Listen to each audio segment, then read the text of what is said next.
Pulso económico que, como es tradicional, vamos a comenzar echando la vista atrás a ver qué tal le ha ido a nuestro IBEX 35. Hoy al cierre de la sesión, caídas 0,49% abajo, el índice general 11.840,6. Eso sí, perdemos el tren europeo. Hoy ya vamos a contracorriente europea.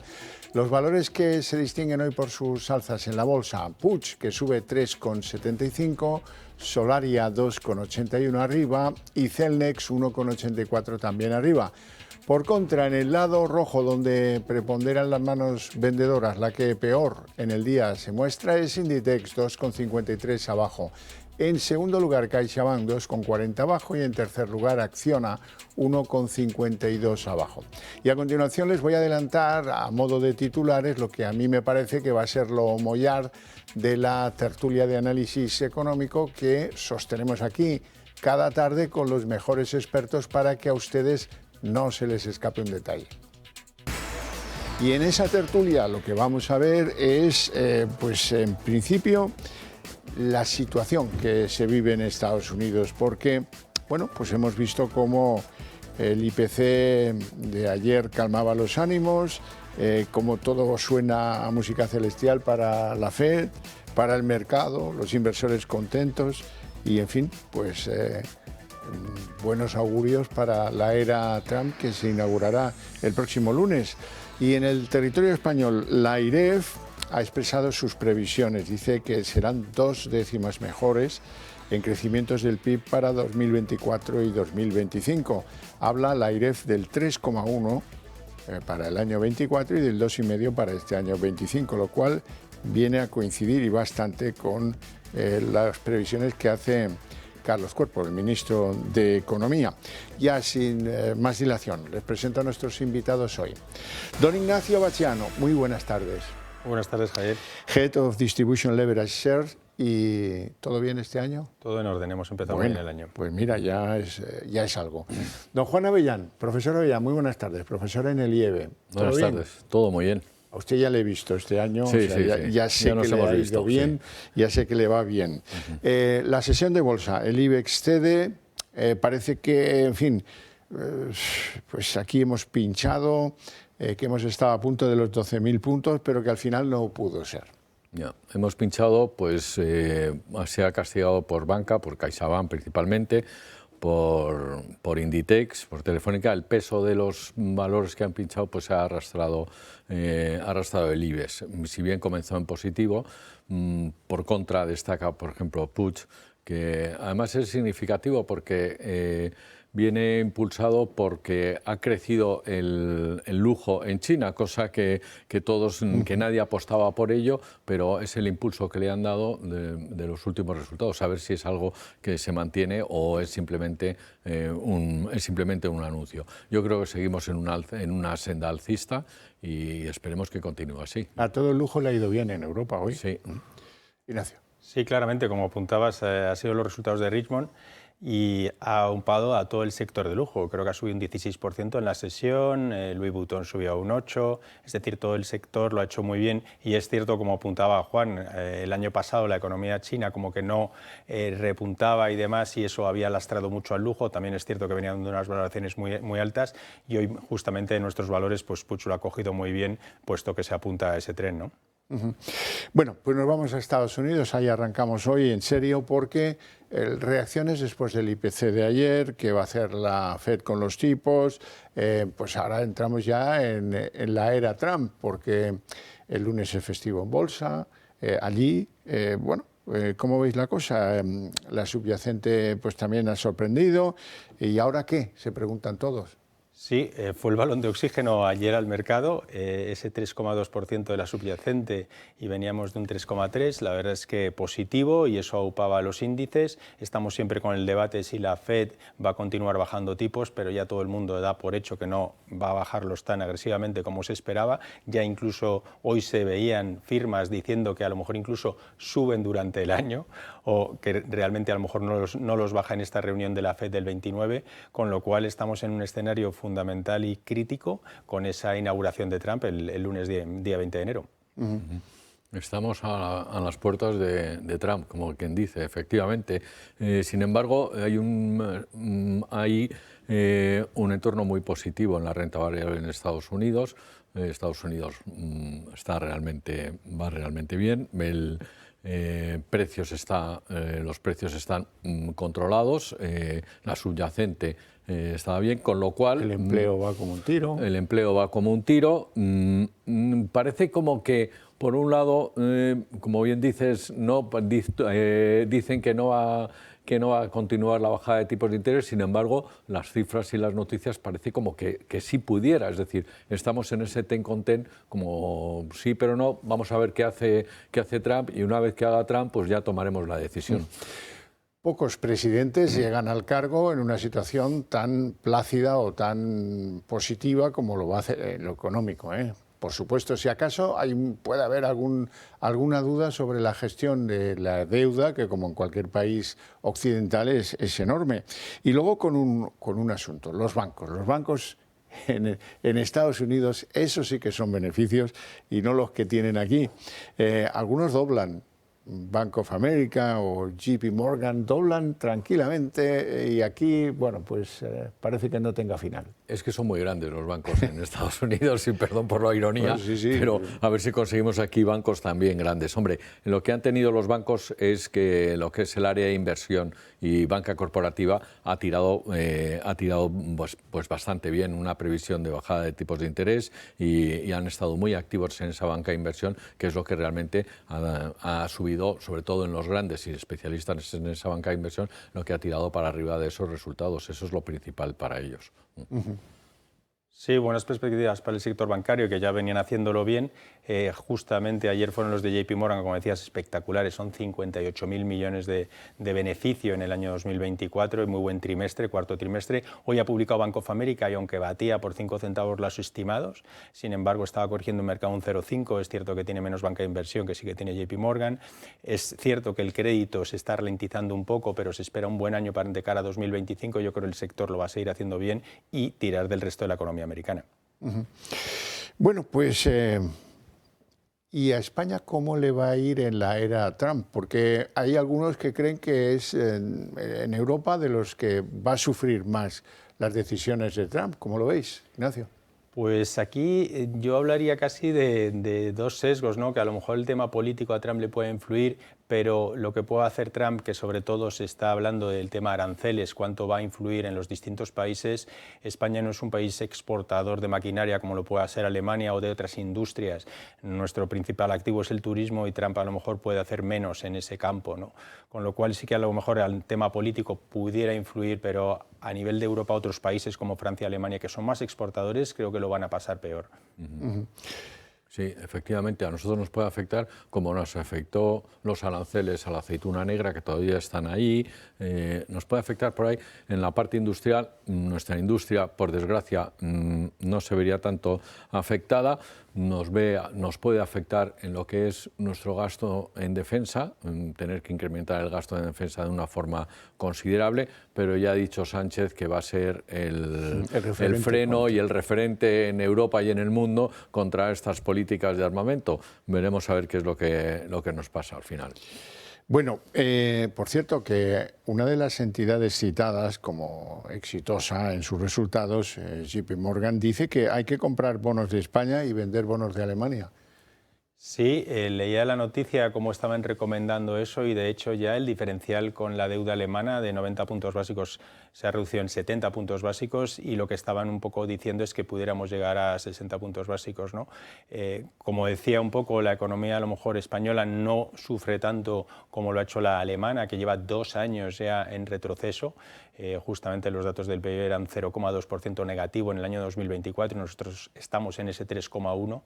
Con lo cual como que favorecía a la deuda española y animaba un poco que el gobierno tiene que tener cuidado, ¿no? Porque si empezamos a emitir deuda más de la necesaria, eso puede contraer al bono español y pasarlo mal. Pero bueno, en definitiva sí hacían esa recomendación y esperaban mejor comportamiento de nuestra deuda. Sí, sorprendente, ¿no? Sí, y además a eso que has dicho hay que sumarle, entre comillas, la inestabilidad política alemana, las próximas elecciones. 23 de febrero. Efectivamente, y además complicadas en sus resultados. Veremos al final lo que ocurre. Se supone que España es mucho más estable políticamente hablando, estamos mucho más estable. Tenemos gobierno para largo, o sea, somos mucho más estables políticamente que Alemania. Entonces eso hace que, pues, que la deuda y que la prima de riesgo pues, se vea afectada. Tenga también. Cuidado que la ironía en televisión se entiende fatal.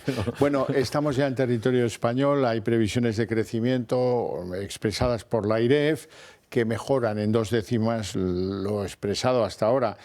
Afecta tanto al 2024 como al 2025. Cree la AIREF que estaremos en el 3,1 para el año pasado y en el 2,5 para este año. Unas previsiones que coinciden bastante, lo relevante, con las que hacía el ministro de Economía, Carlos Cuerpo. A principios de enero de 2025 ya estábamos creciendo un 1,2% y de ahí en adelante, así que esto asegura que el crecimiento del PIB en 2025 será mayor de lo que se esperaba, que era en torno al 1,5%, así que creceremos alrededor del 2,5% o incluso más este año también. ¿Qué les parecen estas previsiones? Hombre, a mí las previsiones, vale, pueden ser válidas, teniendo en cuenta... Como decía aquel, mientras se puedan cambiar. Pero es que además el problema que tenemos es un problema estructural, donde hemos visto cómo ha crecido el turismo, muy bien, la verdad es que es una buena noticia, pero también vemos que este Producto Interior Bruto está lastrado totalmente por el consumo público. Entonces, no por la inversión, sino por el consumo público. Entonces, es un crecimiento del Producto Interior Bruto cortoplacista y yo creo que si retiráramos ese crecimiento y ese peso del gasto público sobre el Producto Interior Bruto en España, pues estaríamos pues, como el resto de Europa. Es decir, ¿cómo se va a seguir salvando? ¿Vamos a seguir contratando gente en correos? ¿Vamos a seguir creciendo y gastando de esa forma? Sí, nos va a seguir incrementando el Producto Interior Bruto, pero es pan para hoy y hambre para mañana. Yo es lo que realmente creo y que creo que habría que revertir ese Producto Interior Bruto que tenemos en España actualmente. Sí, estoy un poco de acuerdo, ¿no? Que tanto gasto público al final es cierto que genera mayor crecimiento del PIB, pero también, como apuntaba Juan, realmente el turismo está creciendo muy fuertemente, lo está haciendo muy bien y ese es el gran motor de nuestra economía. Y las previsiones en España, pues bueno, el sector bancario creo que lo puede hacer bien, ciertos sectores servicios, retail. Creo que la economía española sí es posible que llegue a ese 3,1, que son buenos datos comparados sobre todo con los otros países europeos. Bueno, pues llegamos al momento en el que hay que hablar de la OPA, una vez más, de la OPA BBVA Sabadell. La Comisión de Mercados y de la Competencia descarta una prohibición total de la fusión y se inclina por dar su ok con condiciones que todavía no conocemos. Sí, es que no podía ser de otra forma. Es decir, si hace unos meses hizo el análisis de CaixaBank y Bankia, tampoco podría haber tanta diferencia. Hay competencia y cuando se hacen los análisis y sale en prensa que los depósitos, etcétera, como bien dice el ministro Cuerpo, también que los depósitos podrían haber crecido, no es cierto. Es más, también ha habido otra declaración en la que dice que no se ha trasladado el impuesto de la banca al consumidor de banca, no se le ha trasladado ese impuesto, eso lo que refleja es que sigue habiendo una enorme competencia y veremos al final qué es lo que deciden, porque como vimos el otro día, nos podemos encontrar con que BBV es el propietario mayorista de Sabadell, pero no le interese hacer la OPA de momento, entonces tengamos esa situación. Siguiente paso, esperar y ver qué es lo que ocurre, si la hace dentro de un año, 2 años, o cuándo la hace, o si hace un cambio de cromos con otro banco, o si bien las condiciones que le pongan le puedan interesar o no. No sé si me equivoco, pero yo tengo la sensación de que cuando habla la Comisión de Mercado y la Competencia,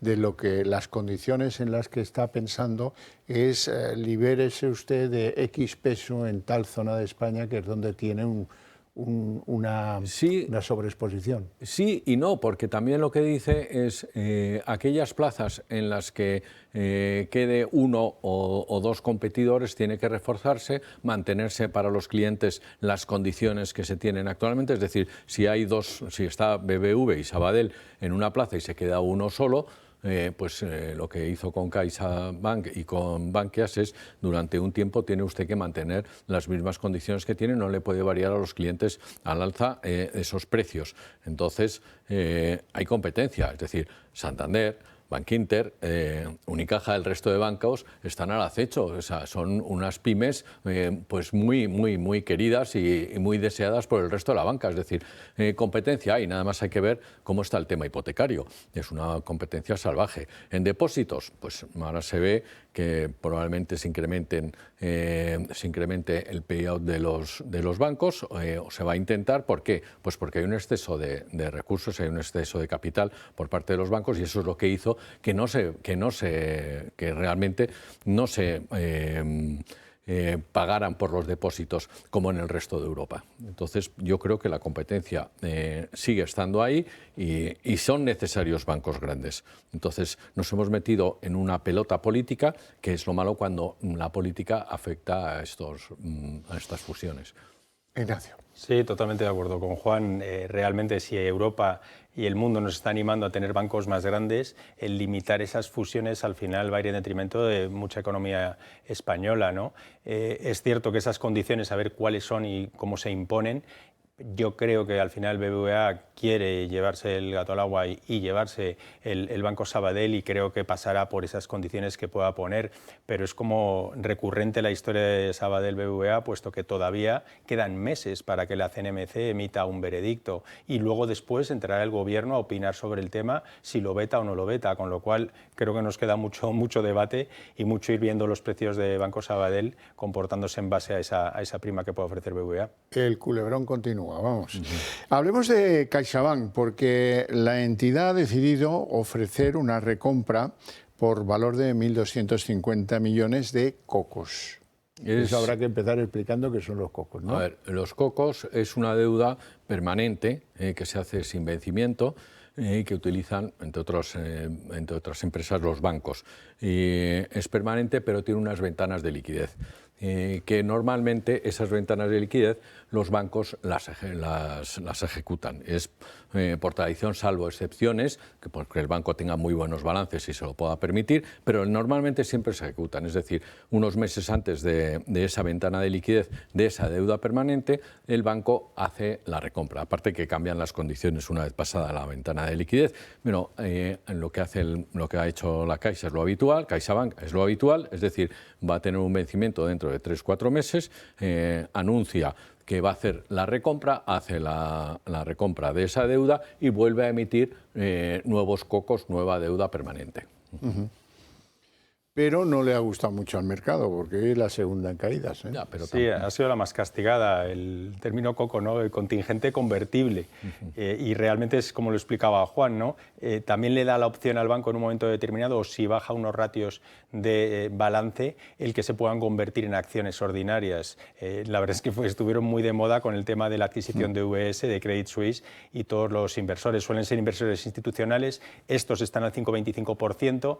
Yo creo que también la Caixa lo que hará será emitir otras con menor interés de cara a ahorrarse algo de dinero, y pienso que el movimiento viene más bien determinado por ello. Tampoco entiendo mucho el castigo del mercado con el valor. Bueno, pues hablemos del Santander. El Santander ha explicado que plantea transferir 40.000 millones de riesgos anualmente de un lado a otro, porque esa es una de las estrategias para ganar rentabilidad por parte del banco, la rotación de activos. Sí, es una estrategia que lleva bastantes meses desarrollando Banco Santander y que está yendo muy bien. Es decir, dentro de lo que es su activo, el activo se pondera por riesgo y según esa ponderación por riesgo, pues se le exige un capital.